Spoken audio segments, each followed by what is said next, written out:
सियावर रामचंद्र भगवान की, राधा कृष्ण भगवान की, ठाकुर जी महाराज की, शालिग्राम भगवान की, तुलसा मैया की, गंगा मैया की, कार्तिक महात्मा की, जयकारा शेरा वालिदा।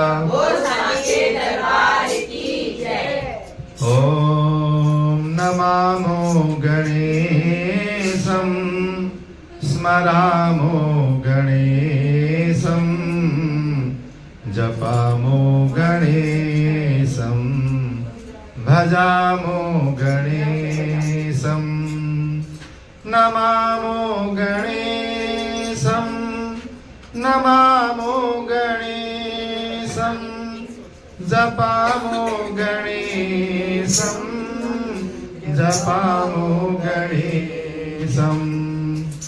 ॐ प्रणम्य शिरसा देवं गौरीपुत्रं विनायकं भक्तावासं स्मरे नित्यम् आयुकामार्थसिद्धये। गुरुर्ब्रह्मा गुरुर्विष्णु गुरुर्देवो महेश्वरः गुरुः साक्षात् परब्रह्म तस्मै श्री गुरुवे नमः। नाहं वसामि वैकुण्ठे योगिनां हृदयेन च मद्भक्त्या यत्र गायन्ति तत्र तिष्ठामि नारदः। गंगा पापं शशितापं दैन्यं कल्पतरुस्तथा पापं तापं तथा दैन्यं हन्ति सज्जन संगमः। नमो ब्रह्मण्यदेवाय गोब्राह्मणहिताय सा जगद्धिताय कृष्णाय गोविन्दाय नमो नमः। ओंकारबिंदु संयुक्तं नित्यं ध्यायन्ति योगिनः कामदं मोक्षदं चैव ओंकाराय नमो नमः। शरणागत दीनार्थ परित्राणपरायणे सर्वस्यार्ति हरे देवी नारायणी नमोस्तुते नारायणी नमोस्तुते।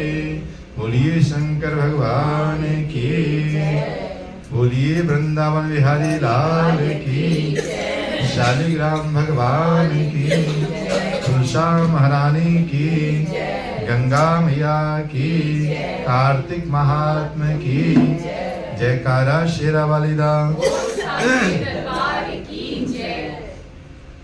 भगवान की कथा आप लोग अनवरत रूप से श्रद्धा भक्ति से प्रातः काल समय से उपस्थित होकर सुन रहे हैं। कथा भी धीरे धीरे अपने अंतिम चरण की ओर पहुंच रही है और हम लोगों की यात्रा भी कार्तिक की धीरे धीरे अंतिम चरण की ओर पहुंच रही है। कल आप लोगों ने जो कथा सुनी थी उसमें बताया गया था आप लोगों को कि किस प्रकार से दूसरे के किए हुए कर्मों के द्वारा हमें पुण्य की प्राप्ति होती है और पाप की प्राप्ति होती है। हमारे ऐसे कौन से कर्म होते हैं जिनकी वजह से हम ना चाहते हुए भी पाप के भागी बन जाते हैं, और ऐसे कौन से कर्म होते हैं जिनके माध्यम से ही हमें पुण्य प्राप्त हो जाता है। तो उसमें बहुत सारी चीजें कल बताई गई थी आप लोगों को। उसी का एक कथात्मक इतिहास है, वो आपको आज सुनाया जाएगा। एक नगरी है जिसका नाम है उज्जैन, जहाँ के राजा हैं हमारे देवादिदेव महादेव, वहाँ के अधिपति हैं वो। वैसे वहाँ पर विक्रमादित्य ने राज किया है, उनका भी नाम आता है, लेकिन वहाँ के जो अधिपति हैं वो हैं महादेव। उसी नगरी में सारे वर्णों के लोग रहते थे, उनमें एक धनात्मक नामक ब्राह्मण रहते थे। वो नाम से तो ब्राह्मण थे, लेकिन उनके काम ब्राह्मण के आसपास भी नहीं थे। काम तो उनके मनुष्य कहलाने लायक भी नहीं थे। जितने भी दुर्व्यसन होते हैं मनुष्य के अंदर, वो सारे उनके अंदर विद्यमान थे। और व्यापार भी उन्होंने चुना था, तो किसका? चमड़े का। तो चमड़े का व्यापार करते थे, आचरण विहीन थे। वहीं पास में एक नगरी थी जिसका नाम था महेशमती। उस नगरी के राजा का नाम ही था ये, इसीलिए उसके नाम पे ही उस नगरी का नाम महेशमती रखा गया। उसी के नगर में वो व्यापार करते थे चमड़े का, धनात्मक नामक ब्राह्मण। उस नगरी के किनारे पे ही नर्मदा जी बहा करती थी। नर्मदा जी के तट पर आज कार्तिक महीना चल रहा है, तो आप देखिए हमारी जितनी भी पुण्य नदियां हैं, उनके तट पे भीड़ रहती है। हम लोग तो यहाँ रहते हैं, इसलिए अपने ही घर में स्नान कर लेते हैं, लेकिन आपको कथा में बताया गया था कि किसी पवित्र नदी में स्नान करना, सरोवर में स्नान करना अति पुण्यदायी होता है। इसीलिए हम सब लोग भी प्रयास करते हैं कि महीने में कम से कम एक बार हम लोग भी किसी पुण्यदायिनी नदी में गोता लगा लें।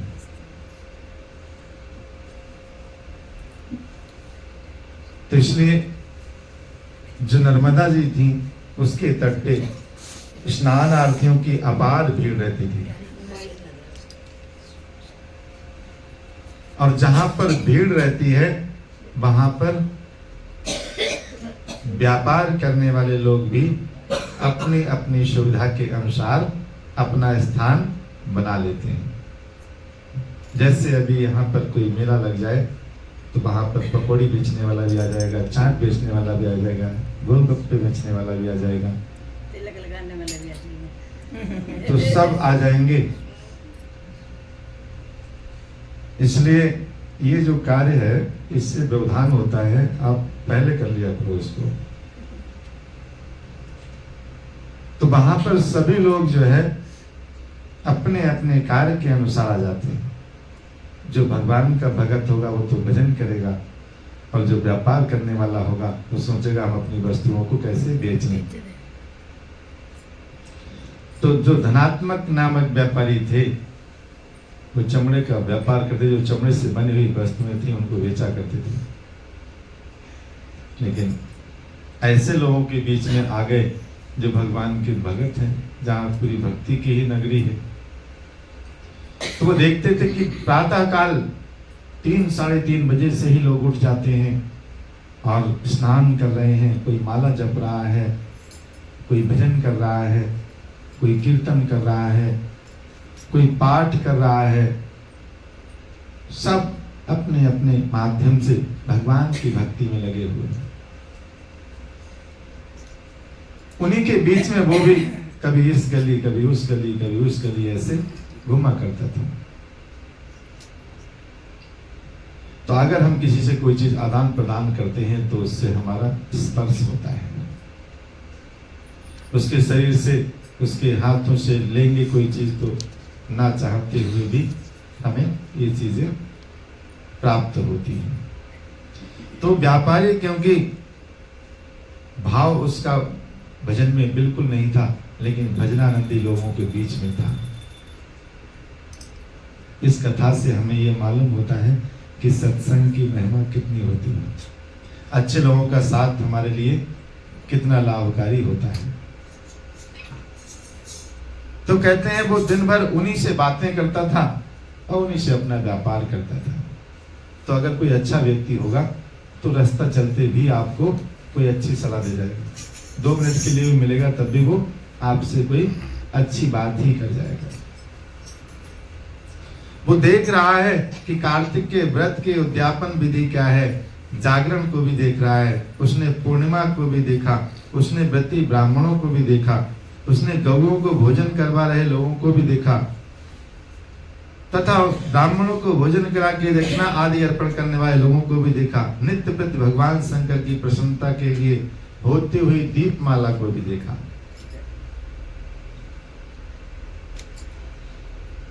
ये सारी चीजें वो देखता गया। इसमें लोग भगवान लक्ष्मी नारायण की भी सेवा पूजा कर रहे हैं, भगवान भोलेनाथ की भी सेवा पूजा कर रहे हैं। ये सारी चीजें वो देख रहा है, और ये सारी चीजें उसने बाल्यकाल से नहीं देखी थी। बाल्यकाल से तो उसने बस जो दुराचरण होते हैं वही देखे और वही किए। तो ये सारी चीजें वो देख रहा होता है और अपना व्यापार भी कर रहा होता है। व्यापार करते करते एक दिन समय ऐसा आता है कि उसे एक सर्प डस लेता है। कहते हैं मृत्यु तो सबकी होती है, तो सबकी मृत्यु होती है, और किस प्रकार से होनी है, कहाँ होनी है, ये परमात्मा सुनिश्चित कर देते हैं। तो क्योंकि उसके पास कोई रहने का ऐसा ठिकाना नहीं था, तो जब रात होती थी तो वो थक हार के कहीं ऐसे कोने को ढूंढता था जहां पर एकांत हो। तो इसलिए ऐसी जगह विश्राम कर रहा था कि जहां विश्राम करने की स्थिति नहीं थी, वहां पर एक सर्प उसे डस लेता है। अब कोई व्यक्ति अचेत अवस्था में पड़ा हुआ है, जो सज्जन लोग होते हैं, वहां क्या बताया गया है कि मानव सेवा ईश्वर सेवा। कहीं भी कोई निसहाय अवस्था में आपको दिखे तो उसकी मदद करो, यही मानवता है। और सज्जन व्यक्ति ऐसी स्थितियों को देख के वहां से हट नहीं सकता। वो चाहे कितनी भी आवश्यक कार्य के लिए जा रहा हो, वो तुरंत रुक जाएगा और जो भी होगा उसकी मदद करेगा। तन से मदद की जरूरत होगी तो तन से करेगा, धन से जरूरत होगी तो धन से करेगा और कर आएगा। और ऐसी भी स्थितियां देखी गई हैं कि अगर पति और पत्नी दोनों कहीं जा रहे हैं तो दोनों के विचार समान नहीं होते हैं। अगर पति करने का इच्छुक है तो वो कर रहा है, तो पत्नी उसमें थोड़ा कह रही नहीं आपको क्या जरूरत है, हमको जल्दी पहुंचना है, कहते नहीं रुको चलते। कभी कभी ऐसा होता है कि पत्नी धार्मिक है और वो मदद करना चाहती है, पति कह रहा है अरे तुमको यही लगा रहता है, चलो आगे बढ़ो, लेकिन वो करके जाती है। तो ये सारी चीजें हमारे जीवन में समाहित हैं। जिसका जैसा स्वभाव होता है वो उसके अनुसार उसका कार्य करता है। तो हम सब लोग अपने जीवन में जहां जैसा पाते हैं, जिसकी जहां लगता है कि इसकी मदद की जरूरत है, तो हम करते रहते हैं। और इसीलिए भगवान ने हमको मानव बना के भेजा है, क्योंकि हर मानव के अंदर परमात्मा वास करते हैं। जैसे ही वो बेचारा अचेत अवस्था में हुआ कि जितने कार्तिक व्रती थे सब चारों तरफ से उसको घेर लेते हैं, उसकी सेवा में लग जाते हैं। अरे इसको क्या हो गया, ये कौन प्राणी है बेचारा, ये तो इस अवस्था में कैसे पहुंच गया। कोई उसको पानी की छींटे लगाता है, कोई कुछ औषधि उसको प्रदान करता है, कोई बेचारा उसके पैर लगने लगता है, कोई उसका सर मालिश करने लगता है। सब लोग उसकी सेवा में लग जाते हैं। इतने सारे पुण्यात्मा लोगों का स्पर्श उसे प्राप्त होता है, इतने सारे पुण्यात्मा लोगों का स्पर्श उसे प्राप्त होता है। और भगवान की महिमा देखिए कि नर्मदा जी के तट पे वो भी, तो नर्मदा जी के तट पे या गंगा जी के तट पे या सरयू जी के तट पे, ये पुण्यदायिनी नदियां हैं। यहाँ किसी के भी प्राण निकलते हैं तो सीधे मुक्ति प्राप्त होती है। तो बताया गया था आप लोगों को कथा में कि अगर तुलसी के भी नजदीक हमारा प्राण निकले तो हमें मुक्ति प्राप्त हो जाती है। वो तो सीधे नर्मदा जी के तट पे है। इसलिए उससे तो सायुज्य मुक्ति प्राप्त होनी ही है। सब लोगों की इतनी सेवा पूजा के बाद भी जब समय आता है तो उसे कोई रोक नहीं पाता। संसार में चाहे कितने भी एक से एक गणमान्य धनी महाधनी आत्मा परमात्मा सब जितने भी महाआत्मा आए हैं सब एक दिन जाते हैं, क्योंकि हम लोग मृत्यु लोक में निवास करते हैं। तो ये सारी स्थितियां जो है हमें अपने कर्म के आधार पर प्राप्त होती हैं, वहीं पर उसके प्राण निकल जाते हैं। अब उसे ले जाया जाता है, यमराज के दूत आते हैं कि इसने तो अपने जीवन में एक भी पुण्य कर्म नहीं किया है, इसको लेके चलो। और जैसे ही यमराज के दूत वहां आते हैं, उसको लेने का प्रयास करते हैं, वैसे ही देखते हैं पीछे से भगवान के पार्षद आ गए। तो यमराज के दूत कहते हैं कि अरे आप लोग क्यों आ गए? ये तो बहुत दुरात्मा व्यक्ति है, दुराचारी व्यक्ति है, इसने तो कोई धर्म कर्म का कार्य नहीं किया है, तो आप लोग क्यों आ गए? तो उनका नहीं, इसने जीवन के अपने अंतिम चरण में जो पुण्य कर्म किया है उसका प्रतिफल है कि इसे हम लेके जाएंगे। तो जब भगवान के पार्षद उन्हें धर्मराज के पास ले जाते हैं तो धर्मराज जी के पास लेखा जोखा होता है, वो उसको देखते हैं। वो कहते हैं प्रभु इसने जीवन भर तो कोई भी पुण्य कर्म नहीं किया, एक भी पुण्य कर्म नहीं किया इसने, और बहुत महापाप किए हैं इसने, लेकिन अंतिम चरण में ये कार्तिक महात्म का व्रत करने वाले लोगों के सानिध्य में रहा, 1 महीना पूरा रहा, और उन्हीं के सत्संग की महिमा के माध्यम से इसे कुछ पुण्य अर्जित इसका हो गया है। तो अब इसके साथ क्या करना है? तो धर्मराज ने कहा कि इसने जीवन भर पाप किया है, लेकिन अंतिम में इसने ऐसा पुण्य कर्म किया है जिसके प्रभाव से ये स्वर्ग का अधिकारी हो जाता है। अब आप ऐसा करो कि जो इसने जीवन भर पाप किए हैं उसका प्रतिफल ये है कि जितने भी नरक हैं उन सबको इसको दिखा दो, नरकों को दिखा दो। दिखाने का मतलब ये है कि आप अगर अच्छे विचार के व्यक्ति हैं तो आपसे बुरी चीज देखी भी नहीं जाती।